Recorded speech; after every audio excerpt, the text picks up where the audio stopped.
ആർക്കാണ് നെഡ്ജ് സ്കീം ബാധകമാവുക? ഞാൻ ഇന്നലെ ഒരു വീഡിയോ ഇട്ടിട്ടുണ്ടായിരുന്നു. അതിൻ്റെ ഭാഗമായിട്ട് ഡീറ്റെയിൽ ആയിട്ട് പറയുന്ന ഒരു കാര്യമാണ്. ഇന്ത്യയിൽ ഇൻകം ടാക്സ് നിയമപ്രകാരം റെസിഡൻ്റായ ഒരാൾക്കാണ് നെഡ്ജ് സ്കീം ബാധകമാവുക. പ്രവാസികൾ, ജെന്യൂൻ ആയിട്ടുള്ള നോൺ റെസിഡൻസിന് ഈ പറഞ്ഞ സ്കീമോ അല്ലെങ്കിൽ ബ്ലാക്ക് മണി ആക്ടുമായി ബന്ധപ്പെട്ട വിഷയങ്ങളൊന്നും എന്തല്ല, ബാധകമല്ല. അപ്പോൾ എന്താണ് ബ്ലാക്ക് മണി ആക്ടിൽ പറഞ്ഞിരിക്കുന്നത്? വളരെ സിമ്പിളായിട്ടുള്ള ഒരു കാര്യമാണ്. ഒരാൾ ഇന്ത്യയിൽ റെസിഡൻ്റ് ആയിരിക്കും. ഈ റെസിഡൻ്റ് ആവാൻ വേണ്ടി കുറച്ച് കണ്ടീഷൻസ് ഉണ്ട്. ഒരു സാമ്പത്തിക വർഷം 182 ദിവസത്തിൽ കൂടുതൽ നമ്മൾ ഇന്ത്യയിൽ ഉണ്ടായാൽ നമ്മൾ ഇന്ത്യയിൽ ഇൻകം ടാക്സ് നിയമപ്രകാരം ആരാണ്? റെസിഡൻ്റ് ആണ്.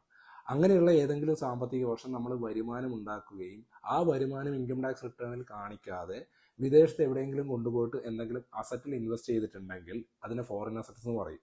ദെൻ ആ അസറ്റിൽ നിന്ന് എന്തെങ്കിലും ഇൻകം ജനറേറ്റ് ചെയ്യുകയാണെങ്കിൽ അതിനെ ഫോറിൻ ഇൻകം എന്ന് പറയും. ഇങ്ങനെയുള്ള കാര്യങ്ങളെക്കുറിച്ച് ഡിസ്ക്ലോസ് ചെയ്യണം എന്നാണ് ഇൻകം ടാക്സ് നിയമത്തിൽ പറഞ്ഞിരിക്കുന്നത്. ഇത് ചെയ്യാതിരുന്നാൽ അത് ബ്ലാക്ക് മണി ആക്ട് എന്ന് പറഞ്ഞ ആക്ടിൽ വരികയും അത് പിടിക്കപ്പെട്ട് കഴിഞ്ഞാൽ, അത് റിപ്പോർട്ട് ചെയ്തിട്ടില്ലെങ്കിൽ അതുമായി ബന്ധപ്പെട്ട പെനാൽറ്റികൾ അടക്കേണ്ടി വരുന്നതാണ് പറഞ്ഞിരിക്കുന്നത്. അപ്പോൾ ഈ നിയമം പ്രവാസികളെ ബാധിക്കുമോ എന്ന് ചോദിച്ചാൽ, അവിടെ ജോലി, അതായത് ഒരു സാമ്പത്തിക വർഷം 182 ദിവസത്തിൽ കൂടുതൽ ഇന്ത്യക്ക് പുറത്ത് ജോലി ആവശ്യമാർത്ഥമോ അല്ലെങ്കിൽ ബിസിനസ് ആവശ്യമാർത്ഥമോ നിൽക്കുന്ന ആൾക്കാരെ നോൺ റെസിഡന്റ് എന്ന് പറയും. ആ നോൺ റെസിഡന്റ് ആയിട്ടുള്ള ആൾക്കാർക്ക് ഈ നെഡ്ജ് സ്കീമോ അല്ലെങ്കിൽ ബ്ലാക്ക് മണി ആക്ടുമായിട്ടൊന്നും ബന്ധമില്ല. ഏത് കാര്യത്തിന്? അവിടെ ആ സമയത്ത് വിദേശത്ത് നിങ്ങൾ ജോലി ചെയ്തിട്ടോ ബിസിനസ് ചെയ്തിട്ടോ ഉണ്ടാക്കുന്ന വരുമാനത്തിന് ഈ നിയമം എന്തല്ല, ബാധകമല്ല. അത് നിങ്ങൾ ഇൻകം ടാക്സ് റിട്ടേണിൽ കാണിക്കേണ്ട കാര്യമില്ല. അത് ഉപയോഗിച്ച് വാങ്ങിക്കുന്ന അസറ്റിന്റെ കാര്യങ്ങളൊന്നും കാണിക്കേണ്ട ആവശ്യമില്ല.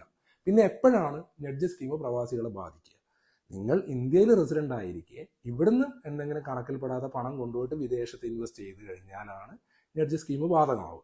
ഇനി പ്രവാസികളെ എപ്പോഴും, പിന്നെ ഇൻകം ടാക്സുമായിട്ട് ബന്ധപ്പെട്ട് എപ്പോഴാണ് ഒരു വിഷയം കൂടി വരുന്നതെന്ന് വെച്ച് കഴിഞ്ഞാൽ, ഏതെങ്കിലും ഒരു കാലത്ത് പ്രവാസികൾ ഇന്ത്യയിൽ വന്ന് സ്ഥിരതാമസമാക്കിയാൽ അല്ലെങ്കിൽ ഇൻകം ടാക്സ് നിയമപ്രകാരം അയാൾ റെസിഡന്റ് ആയിട്ട് മാറിയാൽ അയാൾക്ക് ഇന്ത്യയിൽ നിന്ന് കിട്ടുന്ന വരുമാനത്തിന്റെ ഡീറ്റെയിൽസും അതേപോലെ വിദേശത്ത് നിന്ന്, ലോകത്ത് എവിടെ നിന്ന് കിട്ടുന്ന വരുമാനത്തിന്റെ ഡീറ്റെയിൽസും ഇന്ത്യയിൽ ഇൻകം ടാക്സ് റിട്ടേൺ ഫയൽ ചെയ്യുന്ന സമയത്ത് സമർപ്പിക്കണം എന്നാണ് ഇൻകം ടാക്സ് നിയമത്തിൽ പറഞ്ഞിരിക്കുന്നത്. നിലവിലുള്ള നെഡ്ജ് സ്കീം ജെന്യൂൻ ആയിട്ടുള്ള NRIസിനെ ബാധിക്കുന്ന കേസ് നിലവിലില്ല.